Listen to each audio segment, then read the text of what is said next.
नमस्कार साथियों, हमारे चैनल पर आपका स्वागत है। अभी हम बात करेंगे बीपीएससी की दो तीन ऐसे प्रमुख बिंदु, दो तीन मुद्दे हैं जिसको लेकर लगातार जो सोशल मीडिया है उस पर घमासान मचा है। आप सबको अभी याद होगा कि कल से एक पत्र जारी हुआ है, यानी सोशल मीडिया पर एक पत्र वायरल हो रहा है। कोई नवादा के रहने वाले कोई व्यक्ति है, उसने एक पत्र जारी किया है। उसने आर्थिक अपराध इकाई को एक चिट्ठी लिखा है। उस चिट्ठी के माध्यम से सब चीज़ों का उसने अवगत कराया है कि बीपीएससी के पूर्व चेयरमैन पर उसने एक आरोप लगाया है। तो ये आरोप कितना क्या सच है या गलत है, इस पर जांच होनी चाहिए। परंतु आरोप के आलोक में जो आप विवरण अगर पढ़ेंगे, लगभग 2-3 पेज का एक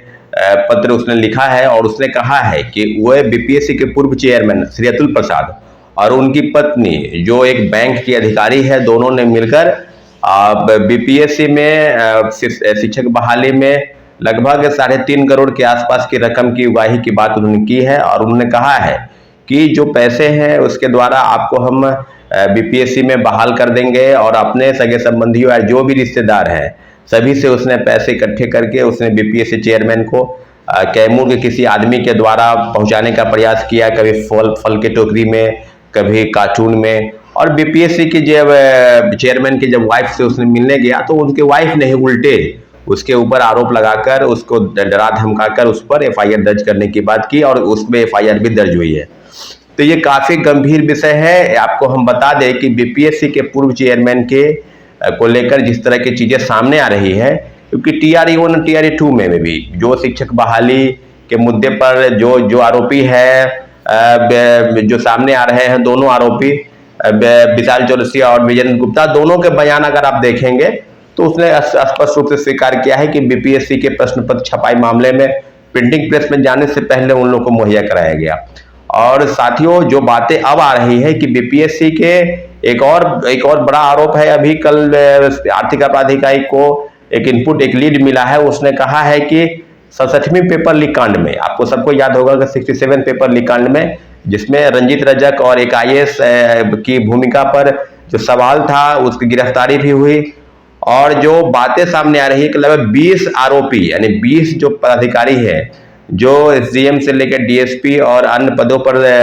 बहाल है, जो नियुक्त हैं, जो नौकरी कर रहे हैं, उन सभी को नोटिस दिया गया है, सभी को जवाब देना है। तो आर्थिक अपराध इकाई ने 20 आरोपियों यानी 20 जो पदाधिकारी है उन पर सवाल के लिए, क्योंकि आपकी जो नौकरी है वो पैसे देकर, यानी किन कारणों से आप बहाल हुए हैं, कैसे कैसे बहाल हुए हैं, सब मामलों की जांच चल रही है। तो दो प्रमुख बिंदु जिस पर आप स्पष्ट जान लीजिए कि ये जो चल रहा है, लीक कांड से लेकर और 67 पेपर लीक कांड, उसके बाद टीआरई 1 से लेकर टीआरई 2 तक, इसमें अतुल प्रसाद की भूमिका पर सवाल था। और अतुल प्रसाद जी की भूमिका पर सवाल क्यों नहीं होगा, क्योंकि आपके रहते हुए दोनों फेज की बहाली हुई, और दोनों फेज की बहाली में जो गड़बड़ी सामने आई है, जिसमें कई ऐसे फर्जी वाले बहाल हुए हैं, सीटेट फेल, एसटीटी फेल, कई फर्जी प्रमाण पत्र बनाकर डोमिसाइल। आज भी आपको याद होगा कि 2-3 दिन पहले औरंगाबाद के कई शिक्षकों को पर नोटिस जारी किया गया, क्योंकि उनके पास गलत प्रमाण पत्र था और इसके आधार पर वो नौकरी कर रहे थे। तो जाहिर सी बात है कि तमाम जिलों से जो सूची आ रही है, शिक्षा विभाग से, बीपीएससी और सब जगहों से, उसमें स्पष्ट तौर पर यह बात अब सिद्ध हो गया है कि टीआरई 1 और टीआरई 2 दोनों में गलत लोग पैसे देकर बहाल हुए हैं, क्योंकि टीआरई 3 में जो भंडाफोड़ हुआ है, और अभी तक आर्थिक अपराध इकाई ने बीपीएससी को जो नोटिस भेजा है, बीपीएससी के अधिकारियों से, पूर्व चेयरमैन से जो पूछताछ हुई है, क्या उसका जवाब अभी तक मिला है या नहीं मिला है, अभी तक इसका कोई न्यूज जो है वो मामला प्रकाश में नहीं आ रहा है। परंतु जो मामले सामने आएंगे उस पर सब पर तहकीकात की जा रही है। आर्थिक अपराध इकाई बेशक आगे बढ़ रही है, परंतु टीआरई 1 से लेकर टीआरई 2 तक जब बातें सप्लीमेंट्री रिजल्ट से लेकर और कई मामले को लेकर दबाने का प्रयास किया गया, बीपीएससी खुद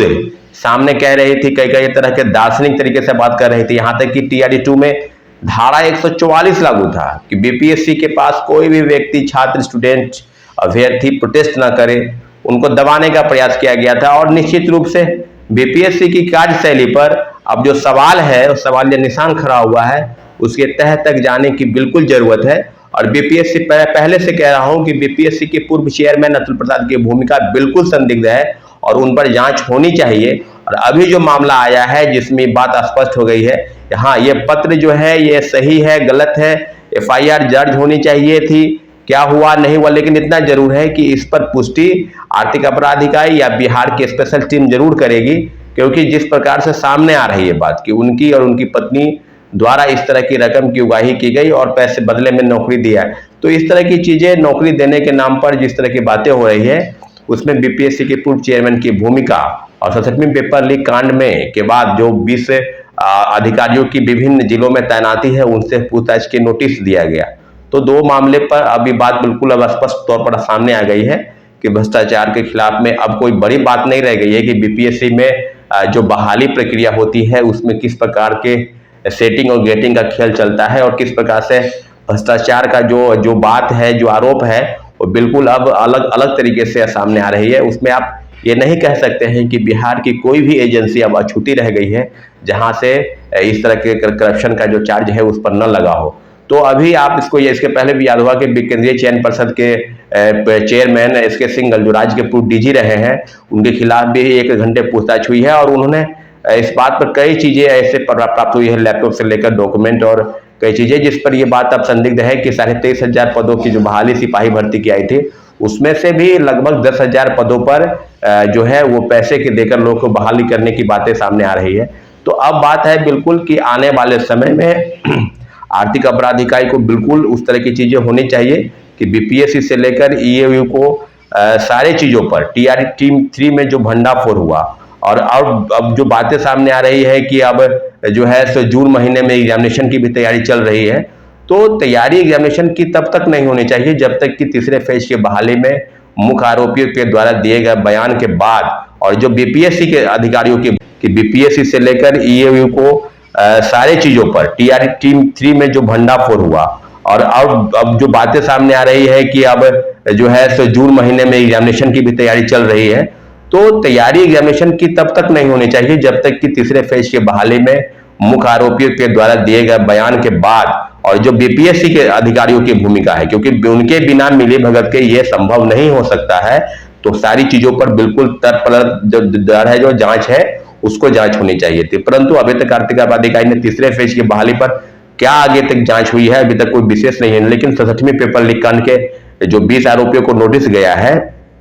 उसके ऊपर जो जांच होने वाली है सबकी सूची आ जाएगी कि कौन कौन अधिकारी है। मुझे 20 अधिकारियों की नहीं है, मुझे लगता है कि 50% सीट ऐसे हैं सिविल सेवा से लेकर और शिक्षक बहाली में तमाम जगहों पर जो सीट पैसे देकर बेच दी गई और जो बातें सामने आएंगी उस पर जो है पेपर लीक कांड में कि पेपर लीक नहीं हुआ, तो पेपर लीक क्यों नहीं हुआ ये तो बात आप समझ लीजिए कि तीसरे फेज के बहाली में प्रश्न पत्र मुहैया कराकर हटवा कर और परीक्षा केंद्र पर लाने की व्यवस्था, पूरी समुचित व्यवस्था, इस तरह की चीजें थी, तो पेपर लीक कैसे हो पाएगा। तो सारी चीजें बिल्कुल अब खुल रही है और आने वाले समय में सारी चीजें सामने आ जाएंगी। और 19 तारीख आपको पता है कि 19 अप्रैल को TRE-1 में सप्लीमेंट्री रिजल्ट की मांग को लेकर जो याचिका है CWJC 1151 इसकी सुनवाई होने वाली है, इसकी तीसरी सुनवाई होने वाली है और सभी अभ्यर्थी इस पर बिल्कुल निगाहों के साथ इंतजार कर रहे हैं कि कोई ना कोई फैसला माननीय उच्च न्यायालय छात्रों के पक्ष में करने जाएगा। निश्चित रूप से हम लोग इंतजार करेंगे साथियों। धन्यवाद, जय हिंद।